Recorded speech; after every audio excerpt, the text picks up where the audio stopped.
These are 5 quarterbacks you should not be drafting this year in 2024 fantasy football redraft leagues. We're going to go through 5 guys that we think at their current ADP are not worth drafting.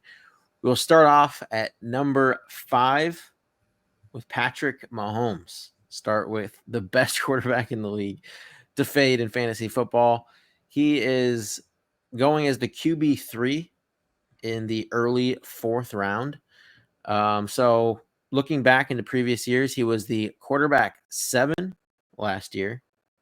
He was the quarterback 1 in 2022, QB4 in 2021, the QB4 in 2020, and the QB8 in 2019. So he has basically a 20% hit rate on beating his current ADP. I understand that he has better weapons than he's had in the past, but with how many run-heavy quarterbacks that are in the league now, it just makes it that much harder for Mahomes to separate himself and to be a top 3 fantasy quarterback. I think he's being drafted basically like at his ceiling. You know, like you can just find guys with better value later with Kyler, Richardson, Daniels. Like I would just rather have like an elite tight end or a great wide receiver running back in round 4 rather than taking Mahomes. I think the opportunity cost is way too high. So again, like we all think Mahomes is like the best quarterback in the league talent wise, but in fantasy, just punt it off a little bit farther and avoid him in 2024. Hot take. Yep. Starting off a little spicy, and that could definitely come back to bite us, but I'm pretty confident that he's being drafted towards the ceiling. Nick, you have something to say? No, there was no. Go ahead. All right. Interesting. All right. Well, we'll move on here to number 4. This one really hurts. He's dear to my heart. That is going to be Justin Herbert, aka Herbie Fully Loaded. Yeah, he's just, man, it's sad because 2 years ago he was 2 or 3 years ago he was the number 2 quarterback. But different circumstances are surrounding Herbie Fully Loaded this year. Last year finishes QB 17.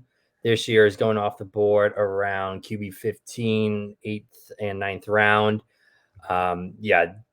Obviously with the hire of Harbaugh, with the hiring of Greg Roman, there's a lot of speculation that the Chargers are going to be a run-first offense, which makes sense in terms of what they did in the offseason. They got rid of Mike Williams. They got rid of Keenan Allen. They got rid of Austin Eckler. They got rid of Everett. I'm not saying Everett was a huge part of the offensive passing game, but he was still there. So now that receiving room is left with Quentin Johnson, who is their top pick last year in the draft, and he fell flat on his face. They went out and got Ladd McConkey, who we all like and we think can have a good year, but it's just, I mean, it's a rookie, so you don't know what you're getting. Josh Palmer, and yeah, I mean, that's basically the receiving room right now. And their tight end is going to be, who's their tight end? Parham and Hayden Hurst. Thank you. Yeah. So like, I mean, Hayden Hurst can be good, but yeah, it's just not there. In the year that he finished as a QB 2 overall, he was averaging nearly 40 passes attempts a game. We expect with Greg Roman to come in, that is going to drop off significantly. With Greg Roman and his 10 years as an offensive coordinator, only twice over those 10 years, when either one of his teams that he has coached had a quarterback that averaged more than 30 passes per game. So it's just not good. And then also as a play caller, he's only coached one offense that finished higher than 28th in the passing attempts and 23rd in passing yards. So that's not good for Justin Herbert. He goes in, an area where you can get other good quarterbacks that we think have better value, and he's coming off an injury from last year. So unfortunately, it's not Justin Herbert's year because he's one of the best quarterbacks in the NFL passing wise, and the fact that he's going to be basically handicapped with an offense that's going to be run heavy first. It just kind of stinks. But yeah, just go elsewhere at that range. You forgot DJ Chark DJ. Who might be the wide receiver 3 over Quentin Johnson, it sounds like. Yeah. That's what the That's report not that surprising. All right. Our third guy here, Trevor Lawrence. We're going to be better than drafting into a name. We're going to be much sharper here if you're watching. So we're not going to buy the headline Trevor Lawrence #1 pick because he's actually not that good of a quarterback. All right. We're going to set aside the famous viral Daniel Jones comparison stats and really dive into it. Okay. Last year, he virtually had the same QBR as Josh Dobbs and was behind guys like Gardner Minshew, Geno Smith. So from a pure statistical perspective, he's not grading very well as a quarterback. He also loses his #1 wide receiver, talent-wise, in Calvin Ridley, and backfilled with a very questionable Gabe Davis and a rookie wide receiver in Brian Thomas. Started off his career pretty good his rookie year. That was probably his best year. And he's taken a step back from the 2022 season. We saw a regression last year in QBR, touchdowns. He had more interceptions in less games. He had more fumbles. So not a lot of metrics working for Trevor Lawrence in a positive way here. So, he's kind of a guy that you might like later in rounds because he's got a big name, but there's guys behind him we think are going to do better, like Deshaun Watson. Shout out Baker Mayfield. He's feeling dangerous. And, you can get guys. That's Baker's on you. You can't bring that into to us. I have to preface that. You couldn't let me just slip that in there? No. Shout out Baker. I'm done. Don't speak for all of us on Baker there. All right. Coming in at #2, another spicy take. It is the overall QB1, Josh Allen. It's hard to argue against a guy who ranked #1 in fantasy points among quarterbacks 4 years in a row, accounted for 44 total touchdowns last year. But the main argument here is that he's obviously being drafted at his ceiling, being taken as the first quarterback off the board. Loses 2 of his top weapons in Stephon Diggs and Gabe Davis, has one of the hardest, if not the hardest, strength of schedules for quarterbacks this year. And I think the main argument here is that, if you're the type of guy who wants a set it and forget it quarterback, by all means, take Josh Allen. But there's a lot of other skill positions which we value significantly more and have a lot more variance to them of guys that go in this range. You're looking at, an A-Chain, Debo, ETN, Laporta, Ayuk, Waddle, all these guys after him, even in a round after him, that have, I think, significantly more upside. And the dispersion between the top quarterback and the top 5 quarterback is usually pretty low compared to, let's say, a wide receiver 2 and a wide receiver 10. So, a lot of that is based on his ADP this year. Obviously, the dude is a complete stud and a fantasy monster, but we're going elsewhere here in the late second round, early third, and just targeting and valuing skill positions over a quarterback that early on.